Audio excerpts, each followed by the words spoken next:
What's up? Today I'm making cake pops. We are a dye-free family for about 2 years now. It was suggested a couple years ago to help Preston with some behaviors, and it's helped us a lot. So we make a lot of stuff from scratch now. So his birthday party is coming up this weekend, and so we're making cake pops. I didn't record myself making the cakes because literally I just used 2 box cakes and I followed the instructions on the back. We use vanilla because the vanilla we get doesn't have food dye. Those are the words I'm trying to say. But I didn't record myself because Preston was doing a history class and I didn't want to record over that. So now the cakes are about to be done in the oven, and when they're done, we're going to put them in here piping hot. Okay, I have my very hot cake. Very carefully put it into the mixer. You can definitely do this with just one cake, but since I'm doing it for a birthday party, we're doing it.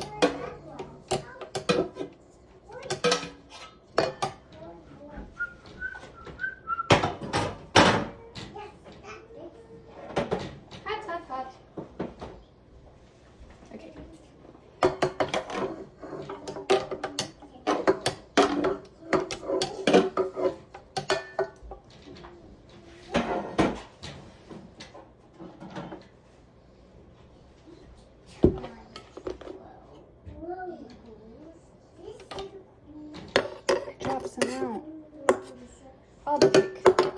Okay, so now we're just gonna turn this on and mix it.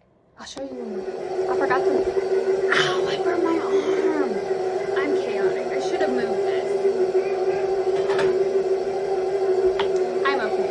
I forgot to mention, if you like put a towel or something around, it helps hold the steam in because you want it to get really moist in there. Sorry if you don't like the word moist. Okay. Do you see how that's really doughy? That's what we want, okay? So mix it to that, and then stop. Okay, very carefully, because your dough is still, it's not dough, it's cake, but it looks like dough. It's still very warm, so be careful. Don't burn yourself like I did. You're gonna lay some plastic down. Okay, and then we're gonna wrap it up in a tight little ball to keep all that moisture inside.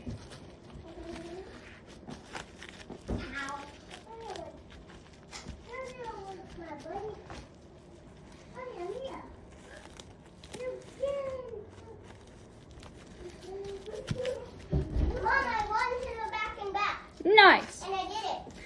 We're doing a math review while I do this. It's fine. Okay, so we have our dough all wrapped up. Nice, I'll be right there. Okay, now you're just gonna set this in the fridge and let it cool off.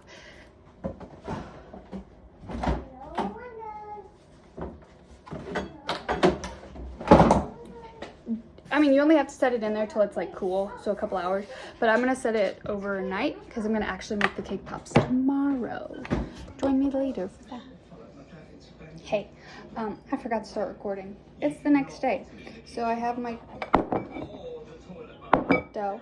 I have an ice cream scoop. You can use whatever size you want. You get a scoop of it, and then at first you squeeze it kind of like Play-Doh. Wash your hands. Wash your hands first. So first you squeeze hard, okay? I don't know why. It's the technique. You gotta really squish that dough together, otherwise they don't stay. And then once you squeeze it for a little while, then you start rolling it into a ball.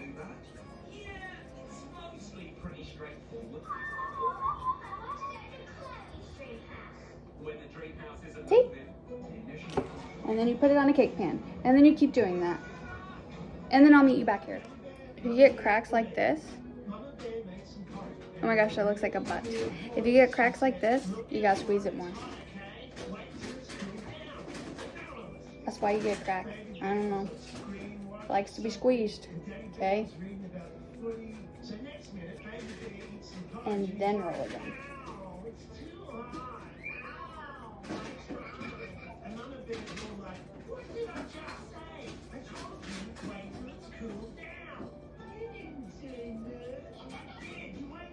And then see?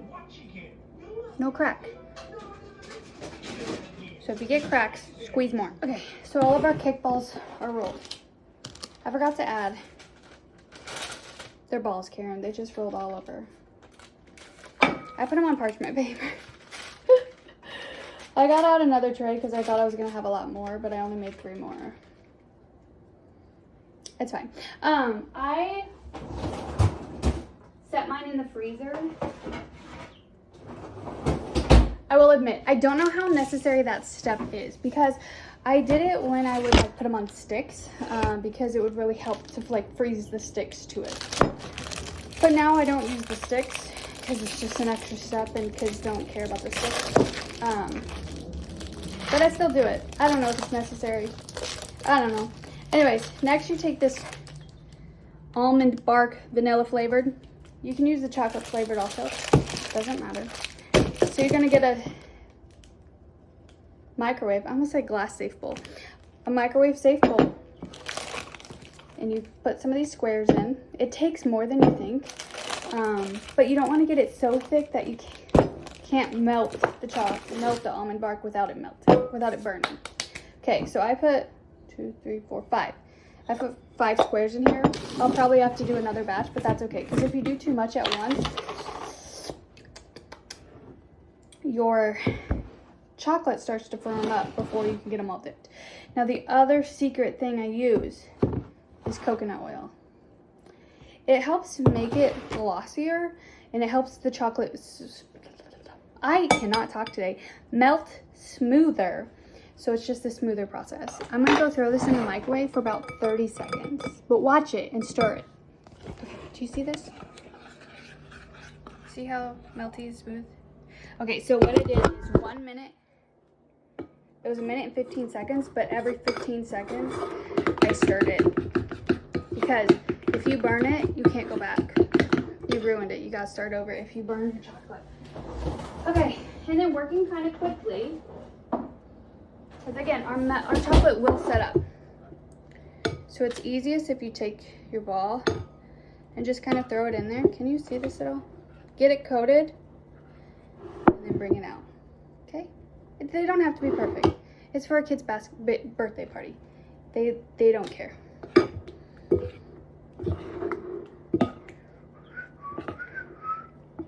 And coat it. See? Can you see it? Can you see it? A yummy, delicious cake ball. And then you'll do this. You'll coat every single one of yours.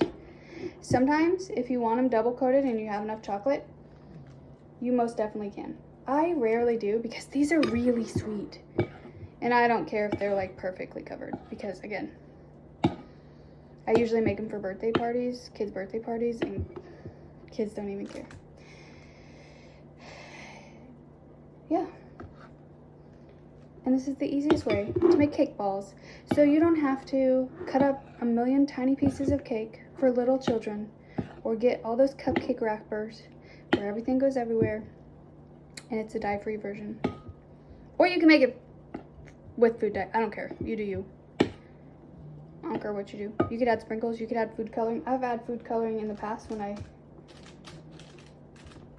wasn't doing it for my kids.